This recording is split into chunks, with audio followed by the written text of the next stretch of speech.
সমগ্ৰ ৰহমৰীয়া আজি কোনো জাতি কোনো ধৰ্ম নিৰ্বিশেষে আজি আমি সমগ্ৰ ৰহমৰীয়া একত্ৰিত হৈ আজি কেন্দ্ৰীয়ভাৱে ৰহমৰীয়াত এই চামনি নতুন গাঁও খেলপথাৰত আমি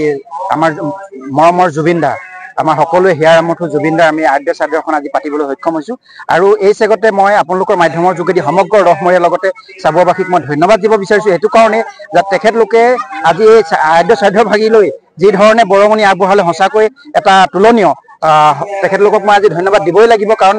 তেখেতলোকে আজি যদি হাত উজান নিদিলে হয়তো আমি ইমান এটা সুন্দৰ পৰিৱেশ আমি এই চামনি নতুন গাঁও খেলপথাৰত স্থাপন কৰিব নোৱাৰিলোহেঁতেন। এটা কথা জুবিন দাই কৈ গৈছিলে যে মোৰ কোনো জাতি নাই মোৰ কোনো ধৰ্ম নাই আজি সঁচাকৈ প্ৰমাণ কৰি দিছে আৰু মই এই চেগৰ পৰাই আমাৰ সন্মানীয় মুখ্যমন্ত্ৰী ডাঙৰলৈ এটা আহ্বান জনাব বিচাৰিছোঁ যাতে তেখেতে যি ধৰণে ন্যায়ভাৱে যি জুবিন দাৰ যি তেখেতে কৈ আছে যে জুবিন দাক হত্যা কৰা হৈছে তেখেতে যে সঁচাকৈ এটা যদি হত্যা কৰা হৈছে যিকেইজনে হত্যা কৰিছে তেখেতলোকে উচিত শাস্তি পাওক। আমাৰ ৰহমৰীয়াৰ পৰা এটাই অনুৰোধ যাতে তেখেতে সঁচাকৈ যদি তেখেতক হত্যা কৰিছে ছিংগাপুৰত নি তেখেতে যিকেইজনে নিছে তেখেতে সঁচাকৈ কঠোৰৰ পৰা কঠোৰ শাস্তি প্ৰদান কৰিব বুলি আমি আশাবাদী আমাৰ মুখ্যমন্ত্ৰী মহোদয়লৈ। আৰু এটা মই ক'ব বিচাৰিছোঁ আমাৰ